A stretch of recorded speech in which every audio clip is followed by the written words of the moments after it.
Hello, everybody, and welcome to another episode of the Neuro-Inclusive Dog Pod, the podcast where we bridge the gap between neurodiversity and the dog world. As usual, I've got another fantastic guest for you guys to listen to today, and usual, I'm going to let them introduce themselves because they do a far better job of it than me, especially when my tongue is twisted first thing in the morning. So, hi, Dawn, welcome to the podcast. Thank you for coming on. Could you tell our listeners a little bit more about you and what you do?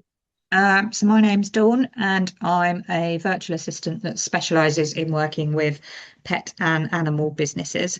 So I run a VA business called Wild Port Admin, and I also run networking for pet and animal businesses. Founded Unleashed Networking in May last year. Amazing. So, could you tell us a little bit more about your journey into your VA work? What led you to support pet and animal-based businesses? So I've got a qualification in animal management. I did a BTEC in that, and I've also worked within the veterinary industry as well. So when I was going freelance, I decided that I wanted to work in that remit. Those were the Yeah. kind of clients that I wanted to work with. Yeah, amazing, amazing. So I can imagine VA work is quite busy and quite, there's a lot to it. So one of the things that I talk to a lot of my guests about and a lot of our listeners struggle with is boundaries. So I can imagine boundaries are a really important part of what you do as a VA. So have you had any instances or have you had to really learn to set boundaries and say no and things like the right fit clients? Have you had any kind of issues with that? Because a lot of our listeners will probably be listening thinking, that's the one thing that they struggle with. Yeah, definitely. So I've been running my business for 2.5 years now, and in the last 6 months, I've really got a lot stricter on my Right. boundaries. Um, Due to experiences, things I've learned along the way. Yeah. So I am now really focusing on what works for me so that I can be the best for the clients and what works for them, and really just making sure that the work that I do fits everybody. Yeah. So tell us a little bit more about the work that you do. So if people don't really know what a VA does or how a VA could help them in their pet business, just give us a bit of an overview of some of the things you could help them with. So I offer customer service. So I've got some pet product companies that I do customer service for. I do some social media for a dog wedding chaperone, Yeah. and diary management, Mm. podcast scheduling, editing. I do a variety of different things. Amazing. Email marketing, lots of different things. I've got lots of different hats. Yeah, amazing. So it's kind of all the things that pet pros don't always want to do or don't have the time to do because they're busy helping clients and things. So I think a Yeah. lot of the time as well we can get caught up in, for me, an example is like the admin side of the business. I sometimes love it, but it takes you away from actually doing your actual job, doesn't it? So having a VA on hand is really useful to kind of delegate those tasks to. And I think it's something when you run a pet business, especially being self-employed, a lot of us will be self-employed. It's overwhelming, isn't it? The amount that, we think we get into business thinking, oh, it's easy, we'll just train dogs or we'll just groom dogs or walk dogs or whatever it is. But it's never that because then you've got all of this admin stuff and then all of the social media stuff to deal with as well. And it can end up being a full-time job, can't it, for pet pros and stuff? Oh yeah, definitely. So obviously you get into your line of work because you want to say you want to train dogs, you want to groom dogs, you want to sell a product Yeah. that's going to help a pet. But yeah, it's all the booking the meetings with your customers, customer service, social media. There's so much more. You just think, oh my word, there's so many Yeah. different things you need to do to keep on top and keep your business growing. And that's what I'm really working on at the moment is helping do the behind the scenes work so that my clients, sorry, can focus on the growth. Yeah, that's it. And that's really important. And I think as well that could lead to a lot of burnout as well, can't it? If we think, right, we want to do this job, we want to help these, or sell this product or whatever it is. And then we get into it and we're like, oh, there's so much to do. I'm so overwhelmed. And then if we don't manage our diaries properly and if we don't, have the right support on board, it can become quite quickly overwhelming. And that can contribute to a lot of the reason why people are burning out in the industry because it's just a lot, isn't it? Yeah, definitely. So I think I got to a point sort of November, December last year where I hit a bit of burnout myself, Right. which is why I have, again, going back to the boundaries that we were talking about, working on the boundaries, Yeah. my working hours and my availability, um, not just my time availability, but my like availability in my headspace for how much I can take on, and how Yeah. much I can help my clients. So yeah, you've got to be really Yeah. careful about. Amazing. So, sticking to the subject of boundaries, so what kind of made you mentioned there that you went through a little bit of burnout and stuff, and you kind of I went through the similar where you just get to that point and something has to change.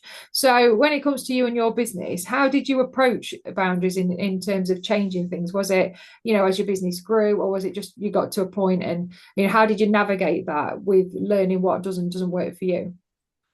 So sort of when I'm looking at taking on new clients, it's being realistic about when I can start working with them. So a couple of people contacted me end of November, December, and my availability wasn't until January. Just to make sure that everything's going, and especially over Christmas, everything's flowing nicely. So I started getting clearer on my working hours, and my clients that I worked with, I Yeah. notified all of them about that. Yeah. So everyone Amazing. knows where we are. Yeah, that's it. And people are quite accommodating, aren't they? I think the thing with boundaries that I've found is when you've got the right fit clients, they tend to understand and tend to be quite accommodating and willing to change things around and stuff. And I think that's one of the big things that pet pros struggle with is finding the right fit client. So, do you have any thoughts of that or any personal experiences?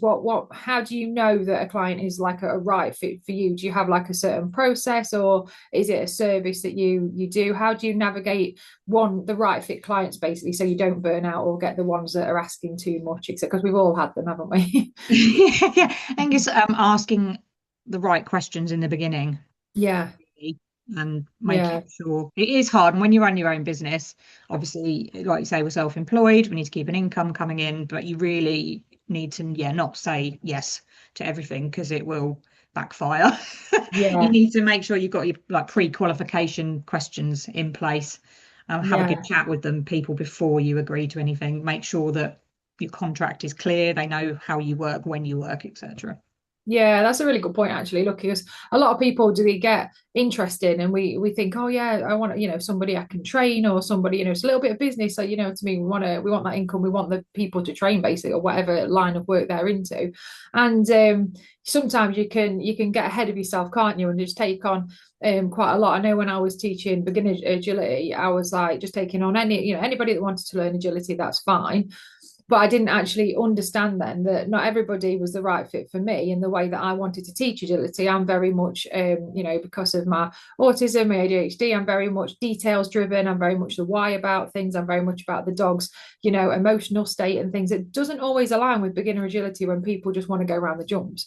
So that's one of the massive things that kind of led me to burnout and things. And I think it's really important that, like you say, and a lot of people don't. I certainly didn't think about like onboarding questions, kind of, for want of a better phrase, and Yeah. having that process where we can. I know some pet pros have like discovery calls, but for some services, that's not always appropriate. It's usually behavior and training, those kind of things. So under like knowing that actually there is processes you could put in place, just a simple email or a simple, I don't know, a form or whatever it could be, whatever Yeah. works for those clients and yourself to kind of filter out the ones that you want to move forward with or the ones that you want to pass to someone else. Because I think the thing is as well, there's always someone you can pass them to, isn't there? And that's the strength of community is having that network of people that you can pass things on to. That this is not my bag, but it's someone else's bag, and they do it just as well. Or do you know what I mean? So I think that's important, isn't it? Yeah, definitely. So obviously I'm a virtual assistant, but I don't do everything. I don't Yeah, services that I don't offer, but there might be a virtual assistant that I know that does do that particular service. So yeah, yeah. building your network and passing dead, knowing when to share the load, perhaps, rather Yeah, than taking it all on exactly. yourself. Yeah, knowing when to delegate tasks and Yeah. get people on board to help you, and knowing when to Yeah. just pass them to other professionals. And I think that's quite important as well, because there's a lot of competition, isn't there, in the pet industry? There's kind of two sides to it. It can be quite. I'm lucky now with the work that I do. I've made a lovely network of people of kind, pet pros that are on my kind of, think the same thoughts, on my wavelength kind of thing. But coming from the agility background, where it's very competitive, very results driven and stuff, it can be, I've had all the stuff when I was setting up the business, people copying me, people coming to my workshops, ripping off my content, doing it themselves, one person completely copy and pasted all of my website and then just changed the pictures of themselves. So then I just went and changed, just wrote the website again, basically. But yeah, so I think it's important, isn't it, to have that network of people that you can trust and that you can, pass things on to, but that are not going to basically stab you in the back when you've turned your back, kind of thing. And I suppose that's where the networking side of it comes in, doesn't it? I don't know if you have any thoughts on that.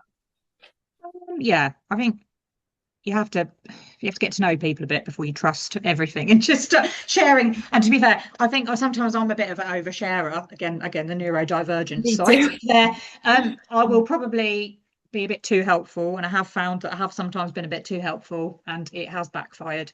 Yeah. Unfortunately, but yeah, you Yeah. definitely need that support network around you. And once we've got that network and there's people you can talk to, then it Yeah. really helps. Yeah, and I think that is important to touch on that neurodivergent size of oversharing. And I think I definitely, speaking for myself, can be, and I definitely have in the past, been a little bit naive and believed that everybody has the same morals as me.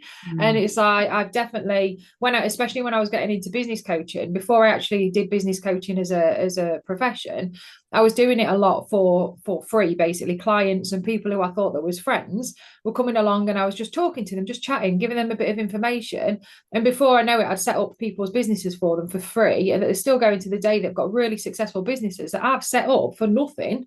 And I'm like, hold on a minute, I need to look after myself a little bit, And I think as neurodivergent people, we tend to overshare, and we tend to just want that connection, don't we? Once we find people that we can talk to, because we've spent our whole lives probably not being accepted and not, being the one that's left on the sidelines and things. So I think it is, yeah, definitely one of the things you have to look out for. But building a network of people that you can trust and that you can get to know, refer to, and help. And there's millions of people like that you can ask for advice, and they will give you free advice and stuff. Again, it comes into the boundaries and stuff. As long as you're not asking them to build your website for free or anything ridiculous like that, people genuinely will help you. But Yeah. it's just finding that network, isn't it, of people that you trust. So Yeah, and it could take a little while to do that, but when you find it, it's definitely worth having.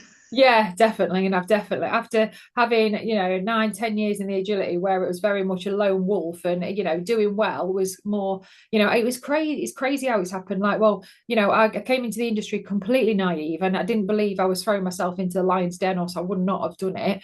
And then, because of my neurodivergence, because I was hyper fixated on behavior and learned everything I could, my dogs naturally did well. It's not that I was trying to do well, despite the rosettes behind me, I'm actually not that competitive. I want to do well because it gives me something to aim for, but I don't really care. As long as me and my dog are having fun, I always say the result should be a byproduct of the relationship you create.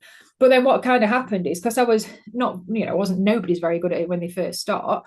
And then everybody was friendly to me, and they was like nice to me. And then I was going to competitions, they're like, oh, you'll be in the next grade now, whatever. And I'm like, oh, what's that? Quickly had to go and learn about grades and stuff. And they got to a certain point where my dog started doing really well consistently. And then the same people that would talk to me at show just completely blanked me. They'd walk past me and just didn't even, and nothing had changed. I'd not changed, but nothing had changed. It's just that the only thing that had changed is my dog started doing well and better than theirs. And I've kind of felt that all the way along. So it's, yeah, it is. Yeah, coming from that to the work I do now and having loads of dog professionals that are just nice and caring and not, so honestly, it makes a massive difference, not only to your business but to your mindset as well.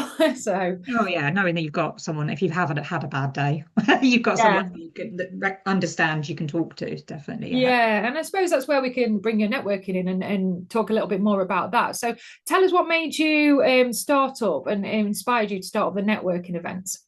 So I've always been a big fan of networking. In a previous business, I used to go to Mm. a networking. I used to help run a networking. I've actually helped run a couple of in-person networkings previously.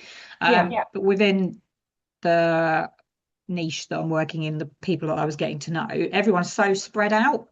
I Mm. wanted to build something online, which is why I launched Unleashed. So I launched it in May last year. And yeah, it's just so that anyone can come, anyone literally, wherever you are, anyone in the industry can come. We have all different types of people. It's all different pet and animal industry experts. It's just Yeah. really good. Yeah, amazing. So when it comes to your networking sessions, there can be a few different ones, and it can be overwhelming. Like when I was doing a different type of business before I got into the dog world, you get these in-person ones, don't you? And you have to stand up and do this, and you all talk about yourself and that. So can you explain a little bit more about how your networking sessions work and how they may differ from other ones? So say it's all online, it's all run on Zoom. Introduction wise, we do have a little introduction, but if Mhm. anyone feels they don't want to do that, then I wouldn't. I wouldn't. It's not. Yeah, You don't have to do it. It's just literally like 30 seconds, who you are, what you do, and if that's as much as you can go into. I don't let. It's not a pitch. I don't want people coming doing pitches. yeah, yeah, yeah, Um, and then we have so my networking as well as we have guest speaker each month, so they can yeah. learn from a certain subject. And then we head out into some breakout rooms so that people get to know each other as well. Yeah, yeah. It's I really enjoyed the networking session, and I'm coming to the next one you're running as well because it is that low pressure. I think as well, once you get used to just saying what you are and what you do, and I think I found this with a lot of networking, and it's something I talk about in my business coaching. When I don't know if you found it with the networking sessions you do. I suppose it depends who's in the room and stuff, but I find that dog professionals, they always introduce themselves with the qualifications. They'll list off a load of, I am doing this and I've done this course and this course and this course. And I was on one networking session. I was like, let's just change how we introduce ourselves because I found with it's probably another podcast topic for another day, but when it comes to qualifications, I think that the only people that tend to be bothered about qualifications are other dog trainers or other dog professionals, and it's one of the things I don't like because it can put you into those little cliques and those little boxes because everybody's got opinions and you should be doing this, you shouldn't be doing this and stuff. So I always say to people if they're doing an introduction, just talk about, your business, why you're doing the business, who you help, those kind of things. Because, even your clients, I mean, in the 11 plus years that I've been doing dog work, I don't think a client has ever asked me what qualifications I've got. And I'm not saying don't do any. That's definitely not what I'm saying. But Yeah. it's just like I think sometimes we can fixate on the wrong things, and business is built on you, isn't it? And you are your USP and all of that cringy kind of stuff.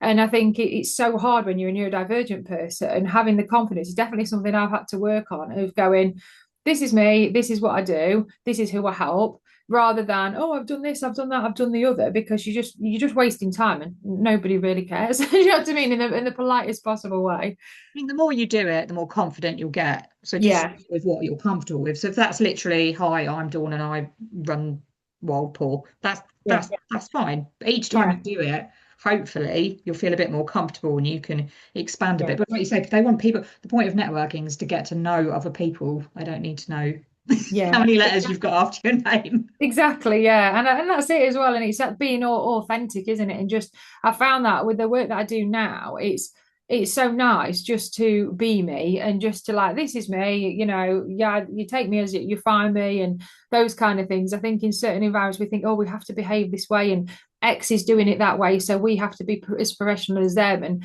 I think it all comes into line with who you're wanting to attract with your ideal clients, isn't it? Because somebody said to me really early on in my before all this kind of stuff, my really early on management days, they'll say some people you'll attract, and you're like a magnet basically, and you will attract the people that are right for you, but you will repel others. And as Yeah. soon as I heard that, I was like, actually, that's fine. It's okay. I'm not going to be for everybody. That's absolutely fine. But somebody else will be. And that's where the networking helps, because you're like, some people also, I've heard loads of coaches say, oh, people don't like my squeaky voice, or they don't like the way I'm energetic. Not me personally, them.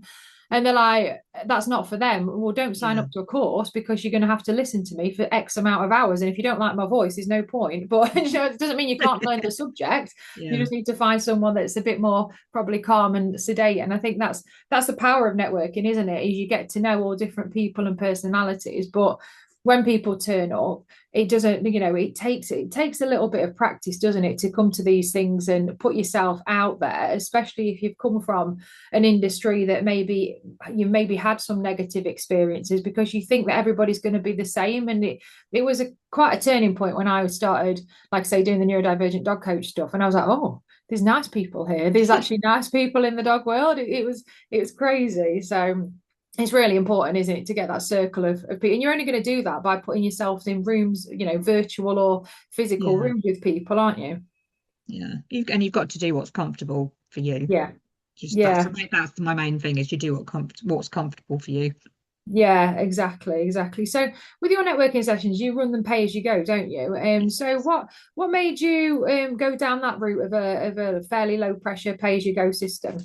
I didn't want it to be a membership. I didn't want it to be where people sign up and then they're paying monthly and then they just for whatever circumstances it doesn't work for them and they can't make it. They're busy. They've got their own work to do.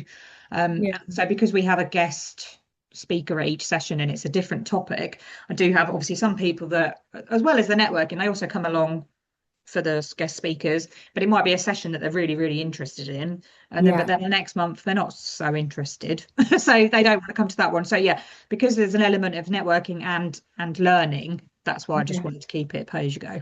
Yeah, it's good as well, like you say, that flexibility, because I noticed that I attended one of yours a couple of months ago and I really enjoyed it. But then the next one you did was for about cats basically, and Yeah. my cats have died Yeah. unfortunately, and I've not got any plans to do anymore, and I don't work with cats. So for me, I was like, oh, even though I would have liked to come for the networking, I thought, well, maybe I'll skip out on that one, and I'm coming to the next one. You see, so it's nice that you can dip in and out and get those come to the ones that are relevant for you and your business, isn't it?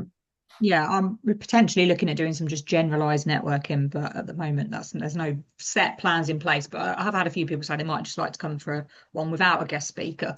Yeah. But yeah, you can just come to the sessions that work for you. Some people come to all of them just because Yeah. if they want to come to all of them, it won't necessarily whether it's relevant to them or not. But and Yeah. then other people will just pick and choose a bit more about, oh, actually, I want to come and listen to that speaker. Yeah. Yeah, and I think that's nice as well that you've got that choice to do so. Like you say, with memberships, you sometimes feel like, oh, I need to be there, or you're missing out, or you pay money for something you're not Yeah. actually using, and it can be quite off-putting, can't it, for a lot of people? But I like that low pressure format, dip in and dip out, and I think that's really good. So a lot of our listeners, as you know, are neurodivergent and can find networking really, really overwhelming. So do you feel that your low pressure format really helps with that and it feels it's more accessible to people? I certainly do, but I didn't know if you have any thoughts on that. Um, say because I'm neurodivergent, divergent, kind of talk to it. Neurodivergent myself, I think I'll make it very friendly, very informal, and um, that might not be for everyone. And again, like people aren't for everyone. My networking might not work for everybody, but for me, Yeah, that's how I've grown it, and that's how I found that it works. I yeah, think low pressure. Yeah, you can come and try it. So people, the first session's free as well. So you come along, you can try it. You don't have to pay anything, and then if you don't like it, then yeah, there's no monetary outlay there for you. So yeah, I think yeah, just keeping it relaxed. That's how I want it to run. I want it to feel friendly, relaxed, yeah. and people can get obviously learning and new relationships out of it as well. Yeah, and that's important as well, and that's nice that I think that there can be with businesses and when you're trying to do anything in life, there can be certain barriers to entry, can't they? And money can be a barrier to entry for many people. And I think there's lots of different ways in businesses, isn't there? As you'll know as a VA that you can kind of stop those barriers to entry by having free groups or whatever it might be. But that's super important. But it's nice that people can come along and they're like, oh well, I'm not losing anything. The only thing they're going to lose is their time, and do you know what I mean? It's not really, there's not really a negative to that, so to speak, because once you've been and you're like, oh, this is actually not as scary as I thought it would be. That then will be like, oh yeah, I'm going to come to the next one. So having that monthly setup and structure on the flip side of that is quite important for some people. Some people really love routine and structure. So I suppose with your monthly setup, is that something that was important to you that you kept that, that structure of that routine and stuff? Yeah, so it runs at least once a month. Sometimes Right. it runs twice a month. Okay. Um, because I'm trying to get some evening sessions as well as running. Yeah. But they're not as it's a bit harder with guest availability and people coming along. But some people have specifically asked for evenings because they just due to their jobs they can't come in the day. Yeah. And Yeah, also this year, because the only thing is I've been doing it on like a set day each month, but there's certain people that are like, well, I can't come on that day. So I am trying to potentially mix it up a little bit this year with the days that it runs to give more people a chance to come along as well. But it will still be sort of around the same time each month.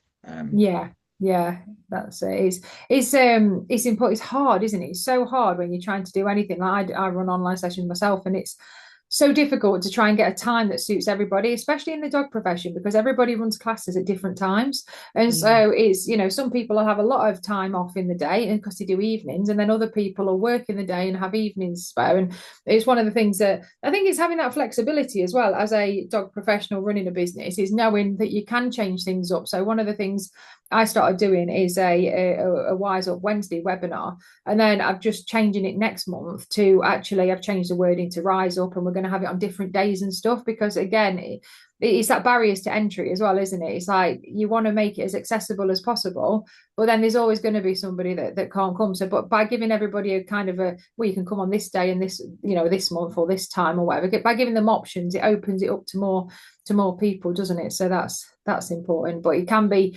tricky, can't it? I know you found yourself trying to juggle everything and get the speakers in and do all of these things. It's flexibility is a must, isn't it, in this industry?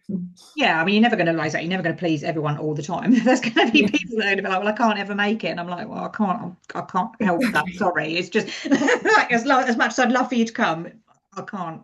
I yeah, have my own, like I have again, I have my own app business to run, yeah, um, and I have family, so you you've got to do it at the times that, unfortunately, I mean, as I say, it has to work for me because I'm the one that's there running it. So exactly. And that's where those boundaries come into place, isn't it? And I think it is navigating, having those set boundaries. Like I do want to help, I do want to do as much as possible, but I do have to look at me first, because if we don't set those boundaries, and as neurodivergent people, we're very into people pleasing, oh because yeah. we've spent a lot of years not being liked and wanting, so people pleasing is a way that we kind of go, actually, and I had to really do a lot of inner work on that myself, because I was so used to saying yes to everybody else, and then all it leads you to is burnout. And you're like, Mm. oh, and it's usually not until we've more or less collapsed on the floor that we're like, actually something needs to change. So even though it takes a little bit of inner work, it's like setting those boundaries nicely, not assertively or anything like Mm. that,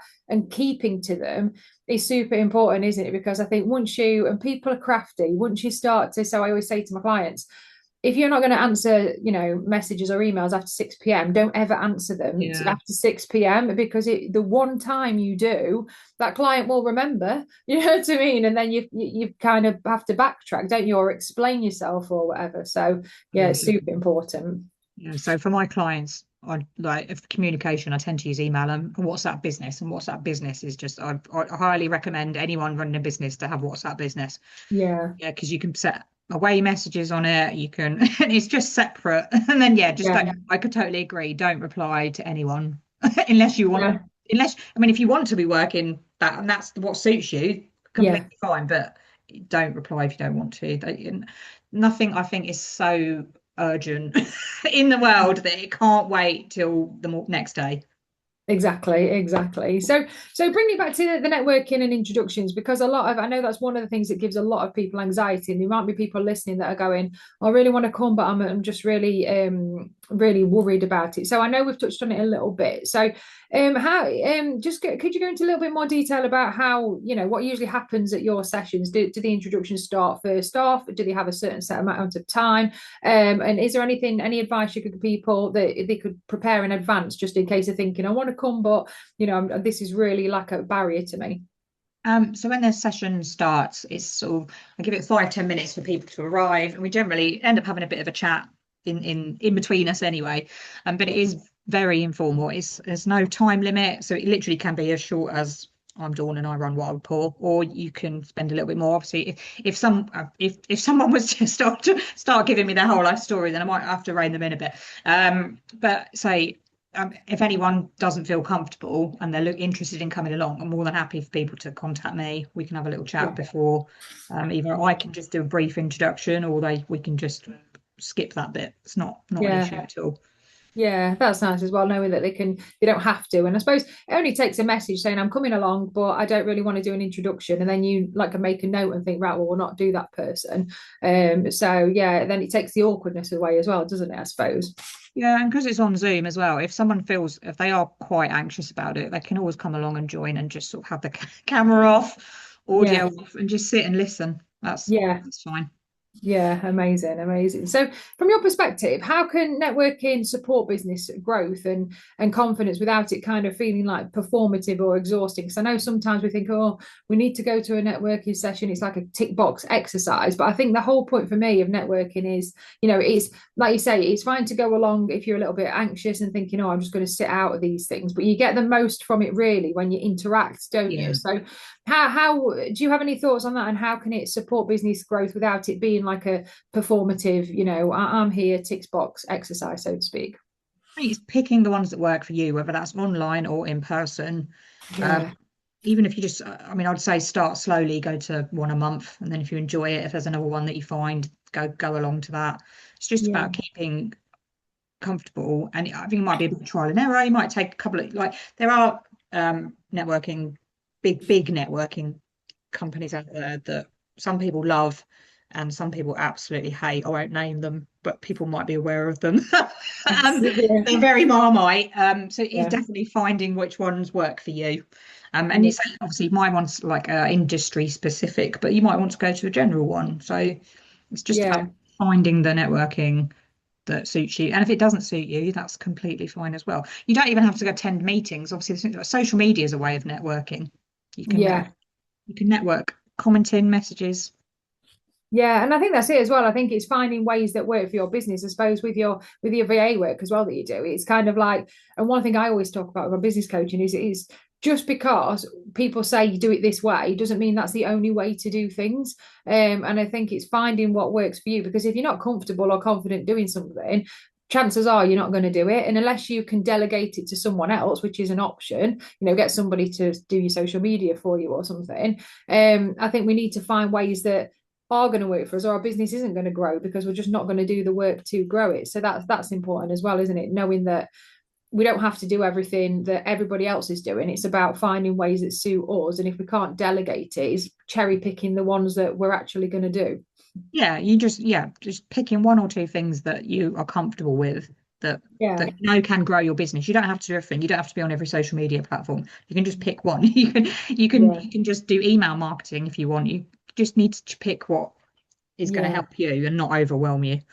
Yeah, I know it's because it is so overwhelming, isn't it? And there's new stuff coming out all the time, and I think the thing that people don't realize as well so much, especially when they're busy doing the actual work of training dogs or grooming them, walking them, whatever they're doing, is particularly social media. Things change all the time, and Yeah. I know like I'm not on TikTok because I'm just not. I just haven't got time for it. But even with Instagram and Facebook, like they bring in new features all the time, and there's all these little tips and things that you can do to help get seen, and certain things you should be doing and you shouldn't be doing, and then you're allowed links in it, but then you're not allowed so many links. I think because it's changing so much, I think it's hard to keep up with it in general, but then knowing what you're supposed to be doing as well, that can be overwhelming as well, can't it? Yeah, I mean that's why if maybe you just focus on one, so pick Facebook, pick Instagram, Yeah, then like I say, you'll know how it works. You won't know how it works for long because like you say, it's constantly changing. But you yes, can just focus on that one and then get yourself into the rhythm of working on that.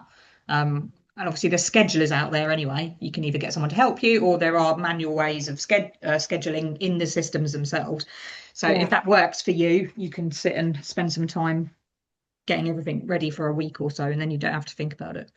Yeah, and it's important as well. Like, I'm like that sometimes. Sometimes I go through stages of sometimes I'm like schedule and I know exactly what I want to post, or I post them for a week, but sometimes I just live in the moment and just it's probably not the best way to do it, but it's what works for me. And it's a kind of I always say to people, it's if it's a choice between doing it this way and not doing it at all, I'll just go with this till I've got, especially being both autistic and ADHD, sometimes my autistic brain will be like routine structure, and that's when I'll schedule things and have everything planned. But then my ADHD brain will be impulsivity, post about this, do this. And instead of trying to fight it now, I just lean into it. And I'm like, do you know what? This is, or sometimes I'll be like, right, I'll voice note myself, or I'll make notes on my phone and do. So there's lots of tips and tricks you can do to help. But I think learning how your own brain works and trying to work with it instead of against it is super important as well when it comes to all of this stuff, isn't it? Yeah, I mean, you can just do it like just schedule one post a week, and then even just Yeah. at least you've got something going out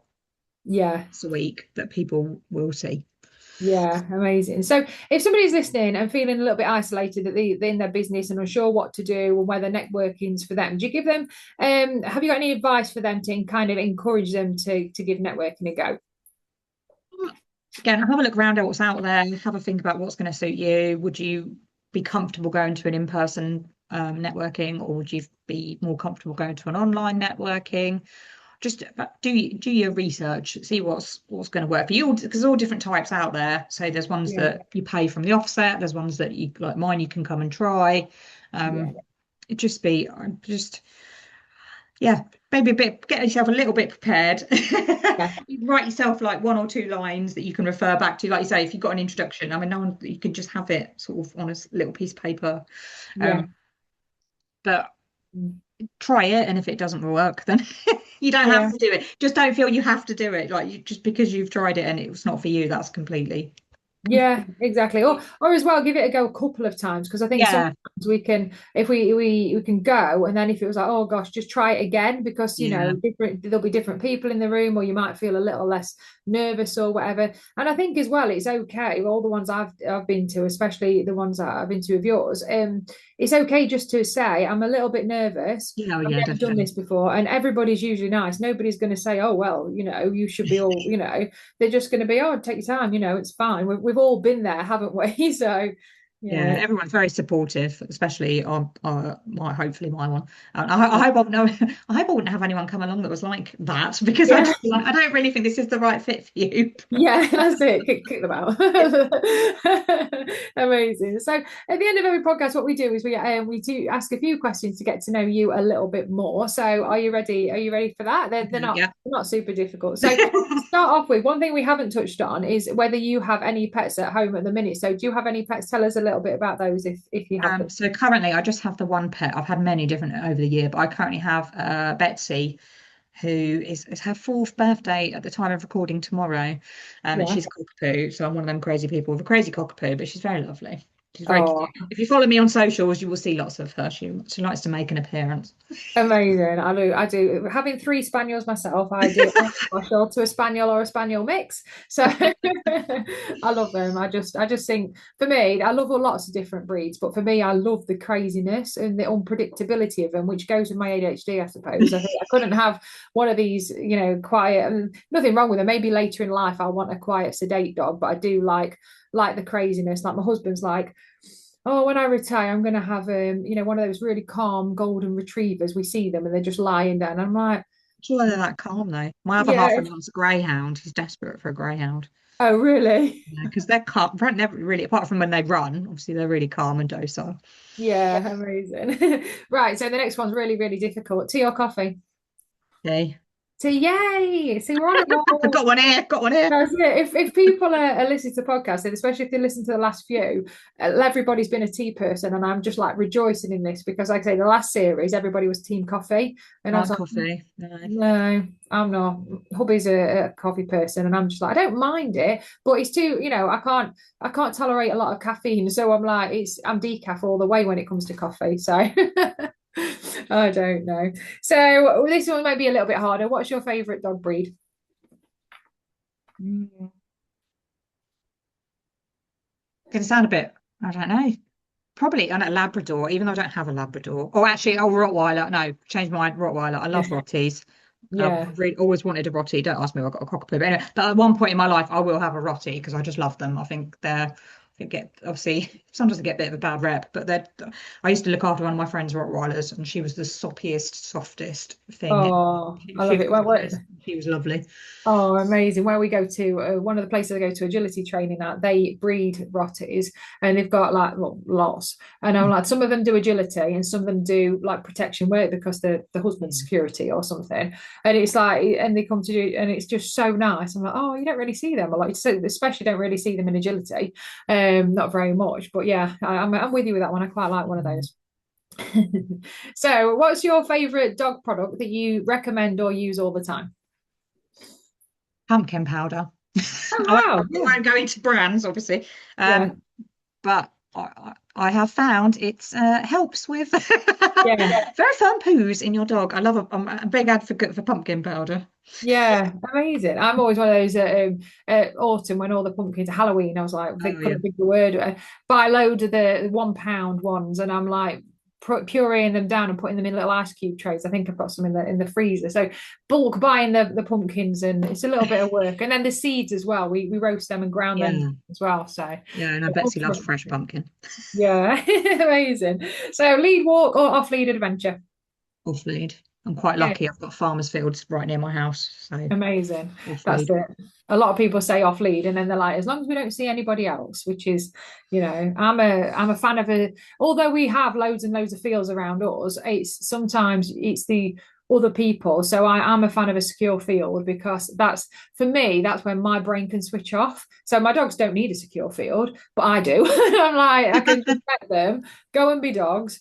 I can take a cup of tea and I can just not even think about, because a lot of the time when it's dog trainer mode and behavior mode, like you walk down the street and you're like, oh, there's another dog there. The dog disengages. Let's reward that. And it's like, so it's hard for me to get out of that dog training mode. So for a skill field for me, it's just like, go and do whatever, be a dog. I'm just gonna do whatever I need to do, and it's quite mindful. But yeah, I do like an off lead walk as well.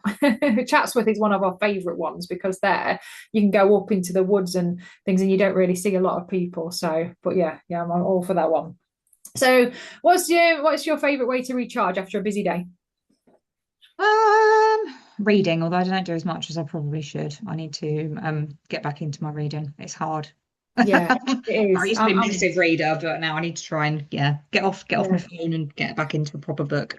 Yeah, I am completely with you with that because I used to love reading. I used to get through books really, really quickly. And now I have to physically put my phone in another room because I'm like, I really want to read this book, but it's just such a distraction. And my phone's on silent all the time. I think Mm. it's just that ADHD thing of that, picking it up and work and those kind of things. So it is a constant a battle of mine. So I'm going to put this in another room, just leave it. And I think there's a joy. Well, the negative of being self-employed, isn't it? We all, we're always switched on to that. I said to my husband the other day, I was like, I really just want to go back to the days where all this online, although it's brilliant, all this online wasn't so much of a thing, like probably before pre-COVID, because I think it doesn't help us relax. I can remember just sitting in the, going for a walk and not even checking my phone or, not even being online or checking my emails once a day. And I'm like, oh, it'd be nice to go back to that. I need to put some more firm boundaries in You place. do. So I've recently taken my work emails off my phone, and it's actually been really good Yeah, that's a good because idea. it means I can only check them on my laptop. So Yeah, good idea. I think I might do that. Top tip, me and yeah. anybody else listening. Super. So the most important question, if anybody's listening and they want to know a little bit more about the work that you do, either as a VA or your networking sessions, where can they find some information? So Facebook and Instagram for both Wildport Admin Services and Unleashed Networking. Amazing. Also on LinkedIn as well.